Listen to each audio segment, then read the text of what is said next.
तो दोस्तों फिर से आपका हमारे चैनल पे आज हमारे साथ जुड़ चुके हैं मोहित सरोते। जैसे कि आप देख रहे हो, इन्होंने हाल ही में दो एग्जामिनेशन क्वालिफाई किया है और एक एग्जाम जिसके इंटरव्यू तक वो पहुंचे हैं।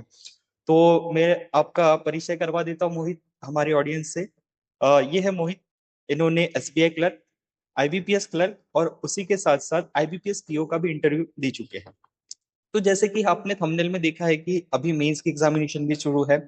इस वीडियो में हम प्रीलिम्स प्लस उसके बाद मेंस और आने वाले एग्जामिनेशंस को कैसे टारगेट करें बैंकिंग एग्जामिनेशन को, ये इस वीडियो से एक निष्कर्ष निकालने वाले हैं।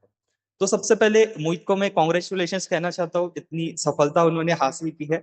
तो सबसे पहले मोहित अपने थैंक यू। बारे में थोड़ी जानकारी हमारे ऑडियंस को, हमारे दर्शकों को दीजिए। थोड़ा परिचय शॉर्ट में करना दीजिए और आप कौन से बैकग्राउंड से है, एजुकेशनल क्वालिफिकेशन वो बताइए। जी सर मेरा नाम तो पता चल ही गया है, सर ने बता दिया वैसे। ठीक है। तो मेरा ग्रेजुएशन हुआ है बीएससी में, बैचलर ऑफ साइंस। जो कि मेरे साइंस के सब्जेक्ट्स थे अपना बायोलॉजी, मतलब zoology, chemistry and then microbiology. तो मेरा ग्रेजुएशन पूरा हुआ है 2021 में।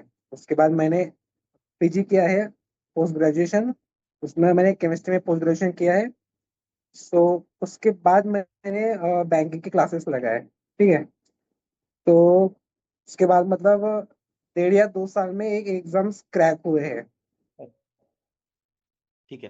तो अभी जैसा कि मोहित ने बताया कि मुझे एक वहां से आपके लिए मोटिवेशन वाली भी बात है कि बहुत लोग ऐसे कहते हैं ना मोहित सर कि हम साइंस बैकग्राउंड से है तो बैंकिंग के एग्जामिनेशन को क्रैक नहीं कर सकते। आपके सामने उदाहरण जिन्होंने बीएससी किया है, मतलब बैचलर्स, और उसके बाद पीजी किया है ना मोहित, राइट? सो उसके बाद इन्होंने जी अपने सर। एग्जामिनेशन भी क्लियर की है। तो मोहित, हमने जैसे कि वो डर था एक कि साइंस ग्रेजुएट नहीं कर सकते, तो उसको कहीं ना कहीं दूर कर दिया है। ठीक है।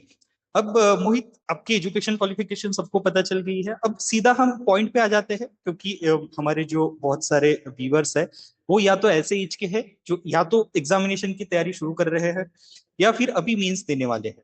तो प्रीलिम्स को हम थोड़ा सा शॉर्ट में कवर करेंगे और मेंस को अब थोड़ा ओके। डिटेल में पढ़ेंगे। तो मोहित, सबसे पहले मैं आपसे जानना चाहता हूँ कि परीक्षा की एक तैयारी, अगर आप खुद को नया एस्पिरेंट माने तो एक रोड मैप क्या होना चाहिए, तो वो थोड़ा सा अब बताइए हमारे व्यूवर्स को। हाँ, तो सबसे पहले ये देखना है कि हमें अपना सिलेबस देखना है। ठीक है। तो अपने प्रीलिम्स में अपने को 3 सब्जेक्ट्स रहते हैं। क्वांट का रहता है, रीजनिंग का एंड इंग्लिश। ओके। तो क्वांट क्वांट मतलब बेसिक क्वांट ऐसा चाहिए कि मतलब उसमें मैक्सिमम टेबल्स वगैरह आने चाहिए, टेबल्स की प्रैक्टिस रहनी चाहिए। उसके बाद पूरे एडिशन सब्ट्रैक्शन वगैरह जो बेसिक मैथ है, जो बेसिक बेसिक मैथ है उसकी प्रैक्टिस अच्छे से रहनी चाहिए।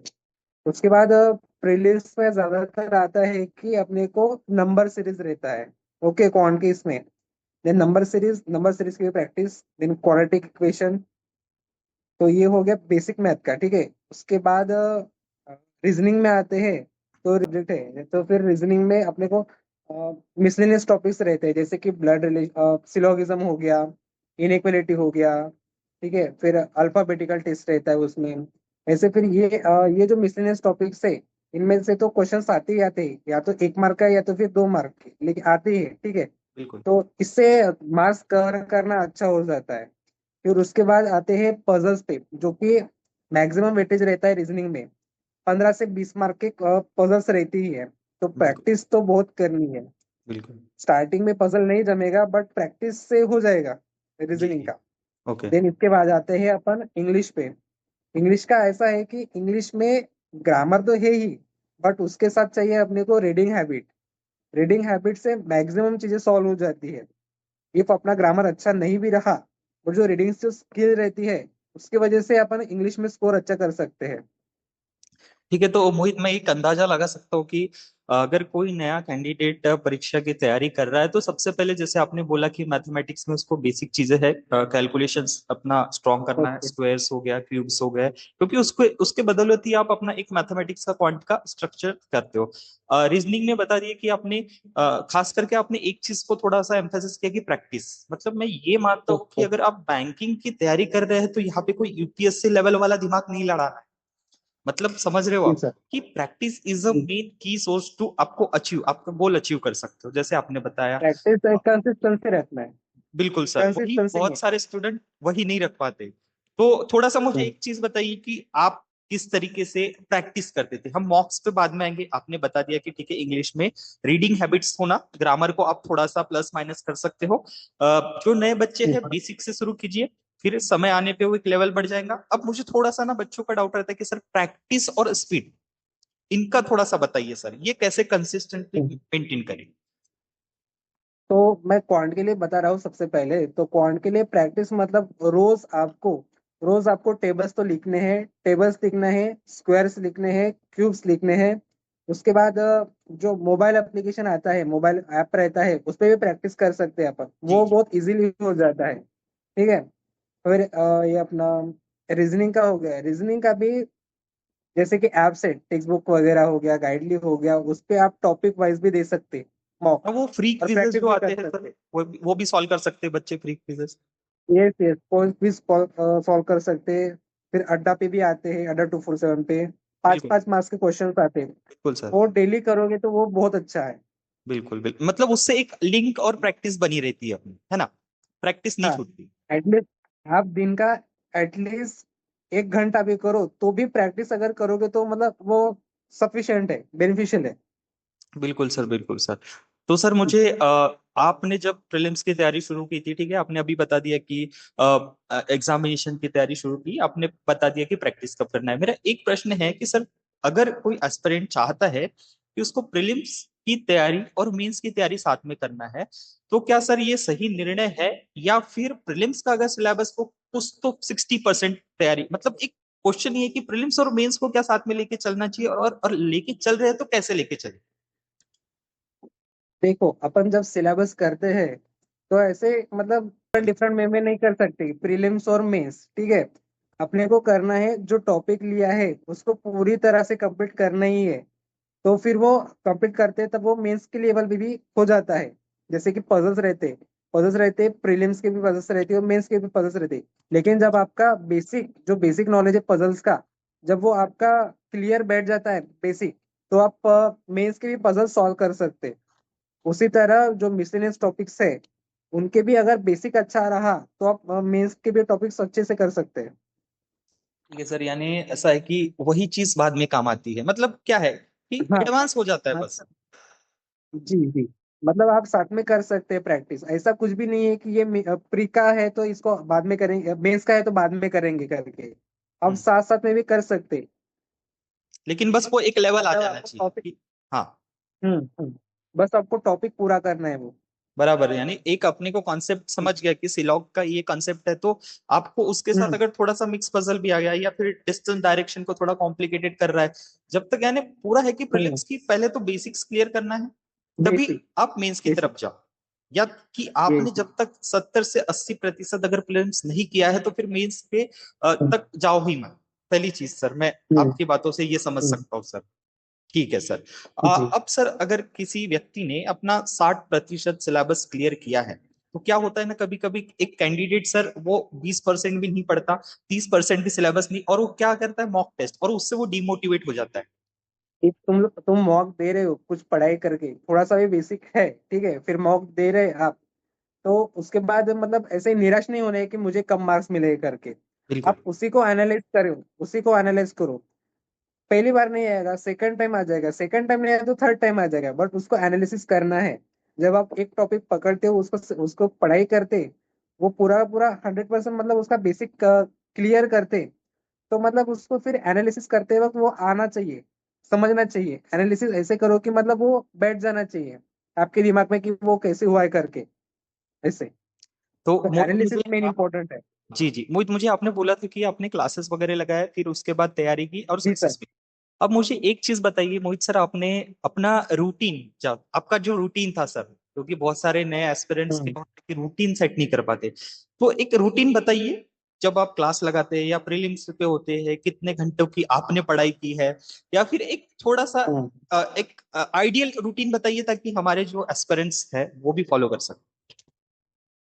हाँ, तो जैसे क्लासेस रहते थे तो मेरे सवेरे 10 बजे के क्लासेस रहते थे, ठीक है। 10 बजे से 3 बजे तक क्लासेस रहते थे। उसके बाद तो सिर्फ हम लोग प्रैक्टिस करते थे लाइब्रेरी में। उसके बाद 7 बजे तक प्रैक्टिस चलती थी, उसके बीच में तो थोड़ा उठना बैठना तो रहता ही था। जी जी। बट प्रैक्टिस करते थे 7 बजे तक।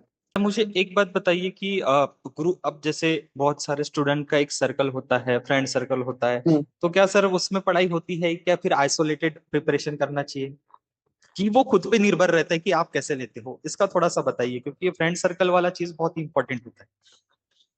हाँ, ये तो सबका अलग अलग रहता है, ठीक है। हमारे भी फ्रेंड सर्कल है, और मैंने आइसोलेटेड भी किया है पढ़ाई। तो फ्रेंड सर्कल में ऐसा होता है कि हम लोग मॉक जब लगाते, तो एक साथ मॉक लगाते, ठीक है। फिर कंपैरिजन करने में अच्छा हो जाता है, ठीक है। तो उसको नहीं आया तो वो अपने को समझा देगा, वो क्वेश्चन जो नहीं आया, ठीक है। फिर अपन उसको समझा सकते हैं, उसको जो टॉपिक नहीं आया।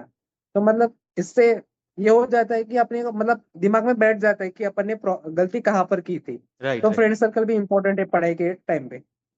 बिल्कुल मोहित सर, बिल्कुल। सो अभी आप महाराष्ट्र में ही पोस्टेड हो, होम स्टेट में ही हो, कहीं बाहर जी सर। आपको वो सबसे बड़ा बेनिफिट है। एक छोटा सा अपनी पहली सैलरी का थोड़ा सा बता दीजिए, हमारे एस्पिरेंट्स का क्वेश्चन आया था जब हमने इंटरव्यू के लिए पोस्ट किया था, तो सर से सैलरी पूछना बोले, तो वो खुशी कैसी थी, और ठीक है सैलरी नहीं बताएंगे लेकिन कितनी खुशी मिली, और पहले सैलरी का मैसेज था वो कैसा, क्या थोड़ा सा एक्सपीरियंस बताइए। वैसे तो पहले सैलरी के मजे ही कुछ और होते हैं। जी जी। पहली सैलरी में तो नया मोबाइल लिया हमने। अरे बढ़िया बढ़िया सर, वो स्ट्रगल किया था उसी का फल मिला। बहुत अच्छा अब लगा हम थोड़ा सा मेंस के तरफ अपना रुख मोड़ना चाहेंगे सर, क्योंकि अभी हमारा जो हम्म। जिस समय आज वीडियो बन रही है, ठीक है, 28 अक्टूबर, कुछ ही दिनों में मेंस हम्म। है, दोनों आईबीपीएस भी लाइंड हम्म। अप है और एसबीआई भी।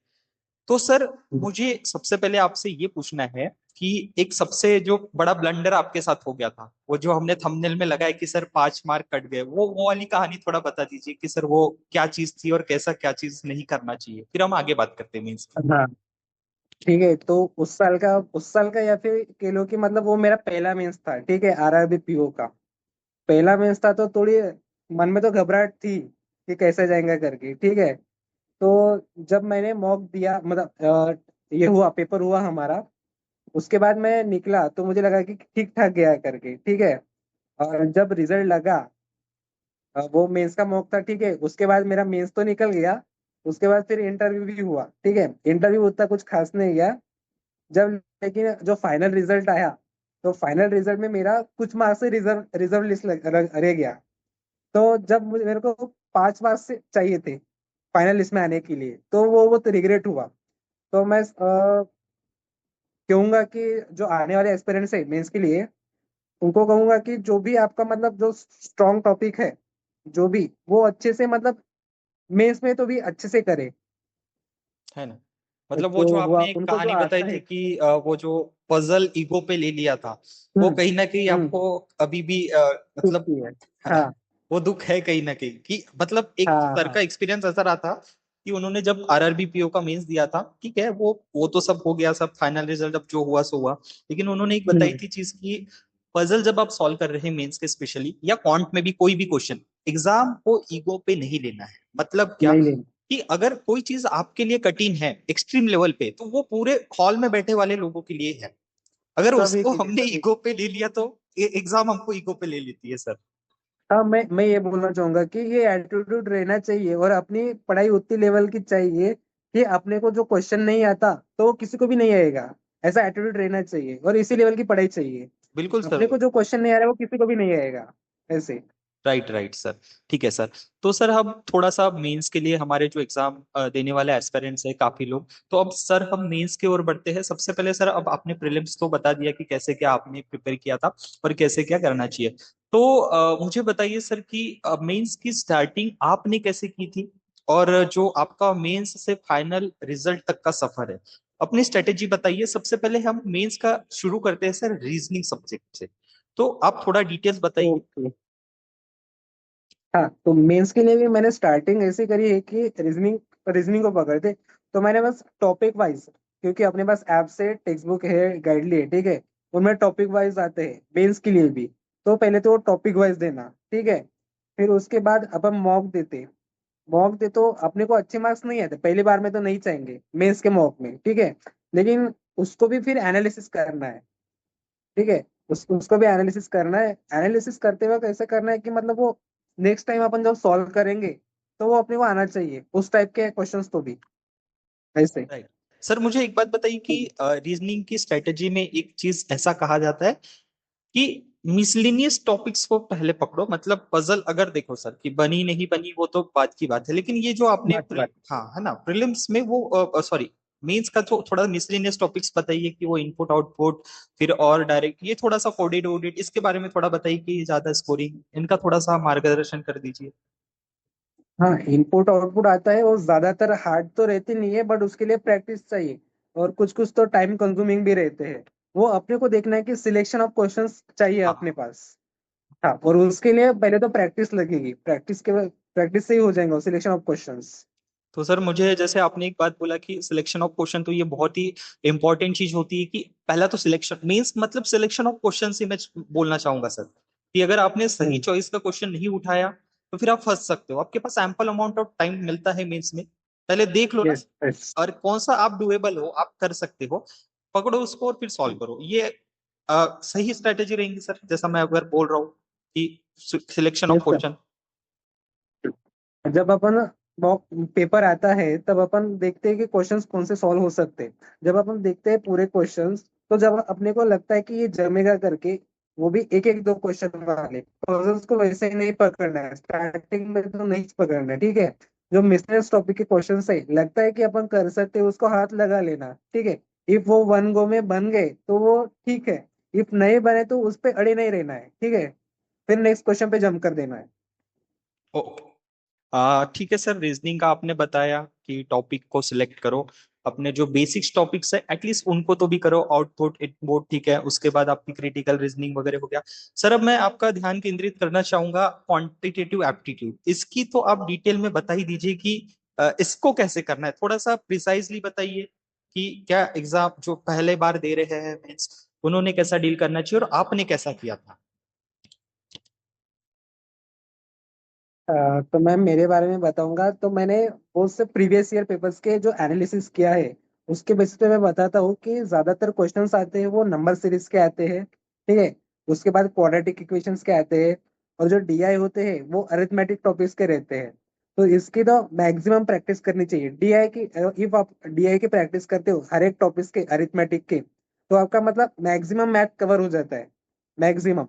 और मैथ के लिए तो प्रैक्टिस चाहिए, उसमें भी स्पीड तो चाहिए चाहिए। इस राइट। तरह से। और मैंने जब मेंस के मॉक्स दिए थे, तो स्टार्टिंग में तो मेरे को मेरे मार्क्स नहीं आते थे मेंस के मॉक में, प्रैक्टिस मॉक में, ठीक है। तो मैंने ऐसा किया था कि मैं पहले तो दो तीन मॉक सबमिट कर देता था बिना देखे हुए, ठीक है। उसके बाद मैं उनको एनालिसिस करता था जीरो से। तो ये मेरे लिए बहुत बेनिफिशियल होता था कि मतलब किस तरह से सॉल्व करना है करके।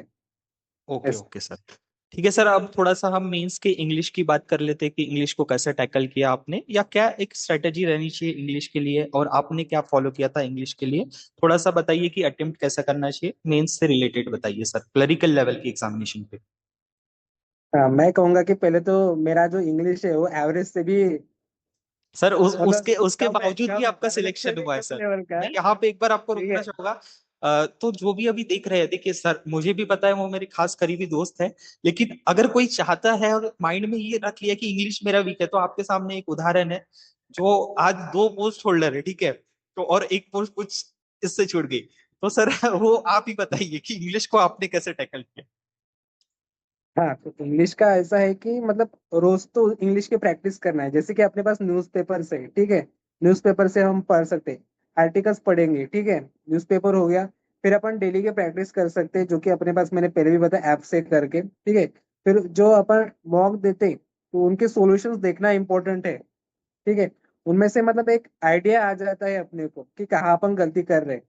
और डेली का मतलब कन्वर्सेशन चाहिए इंग्लिश का। वो ओवरऑल तो ज्यादा आपको से ज्यादा ज्यादा से ज्यादा प्रैक्टिस। राइट मतलब वो इंग्लिश आपको इंटरव्यू में भी हेल्प करेंगी, आपकी हम्म। लैंग्वेज एक स्किल है उसको भी एनहांस करेंगी, बेशक। मतलब ओवरऑल ऐसा है कि आप डेली टच कॉन्फिडेंस में। पर्सनैलिटी बूस्ट कर देती है। जी जी जी सर, जी सर। तो अब बात करते हैं again general awareness financial awareness GA का सेक्शन सर, उसके बारे में थोड़ी चर्चा कर लेते हैं, ये सबसे बड़ा डर रहता है बैंकिंग एस्पिरेंट्स के बच्चों को, जी तो जी उसके लिए जी। आपने तैयारी कैसे की थी ये थोड़ा सा बताइए सर। सबसे और मैंने जो भी मतलब लास्ट के टाइम में देखा है कि मैंने बस यूट्यूब को फॉलो किया है और सर के चैनल्स को फॉलो किया है, ठीक है। और मतलब जो मेन मेन टॉपिक्स है उनमें से, और क्वेश्चन सॉल्व किए बस थोड़े से। तो उतना ही किया है, ज्यादातर जीए के ऊपर तो मेरा मतलब फोकस नहीं था। मेरा फोकस था कि क्वांट और रीजनिंग को अच्छा करना है। इंग्लिश भी अच्छा उतना अच्छा नहीं था, बट आ जाते थे मार्क्स, एवरेज के ऊपर आ जाते थे। इंग्लिश और ये अपना क्वांट और रीजनिंग को अच्छे से किया है मैंने। और ये था कि मतलब जीए में तो आ ही जाएंगे, मैं तो वैसे पूरा ही जीए का पेपर सॉल्व कर रहा था। एटलीस्ट 10 तो भी मार्क आ जाएंगे, ऐसा था। तो सर कहीं अगर ऐसा पूछ लूं मैं कि क्या हमने जो पढ़ाया आपको या हमारी गाइडेंस कुछ हेल्प मिली उसके लिए? तो जो आपने बताया लास्ट के 2-3 मंथ्स के पढ़ना है करके, तो वो थोड़ा सा बेनिफिशियल था। राइट राइट, मतलब मैं अक्सर बोलता हूँ कि और मेंस के बीच में जो गैप रहती है वो बहुत कम रहती है। तो हम सभी को वो जी। एडवाइस देते हैं, इवन आपने भी वो फॉलो किया है कि जो अब आपको अगर पहले से पढ़ नहीं रहे हो आप मीन्स जीए का, तो फिर आपको पूरा पूरा 6 महीने का आपको उतना समय नहीं है, क्योंकि कॉन्ट भी पढ़ना है, इंग्लिश भी जी। पढ़ना है, रीजनिंग भी पढ़ना है। तो वो लास्ट के 3 से 4 जो महीने होते हैं वो बहुत क्रुशियल होते हैं। तो ये एक जी। कहीं ना कहीं आपको जनरल अवेयरनेस का सेक्शन पढ़ते समय ध्यान में रखना है कि if you are not preparing from first, preparing अब पहले से कर रहे हो 6 महीने से, तो ठीक है। क्योंकि ये ट्रूथ है ना सर कि अब देखिए ना, प्रीलिम्स का यस सर। रिजल्ट आ गया, मेंस में आपकी बहुत टाइम कम रहता है, हार्डली 20 से 25 30 दिन का समय मिलता है। उसमें जी। जीए पढ़ना है, आपको इंग्लिश पढ़ना है, उसमें बाद करंट अफेयर्स के साथ साथ रीजनिंग को करना है, मॉक टेस्ट देना है 3 3 आवर्स के। It is not possible. So एक स्मार्ट स्ट्रेटेजी यस। जो मैं बताना चाहूंगा आपको कि मोहित सर ने भी वो फॉलो किया था, कि उन्होंने लास्ट के 3 से 6 महीने का रिवीजन किया था और एम्फेसिस किया था, ज्यादा फोकस किया था लास्ट के 3 से 4 मंथ में। तो ये स्ट्रेटेजी क्या सही रहने वाली है बच्चों को, अगर जो नए हैं तो? 6 महीने तो भी करना है एटलीस्ट।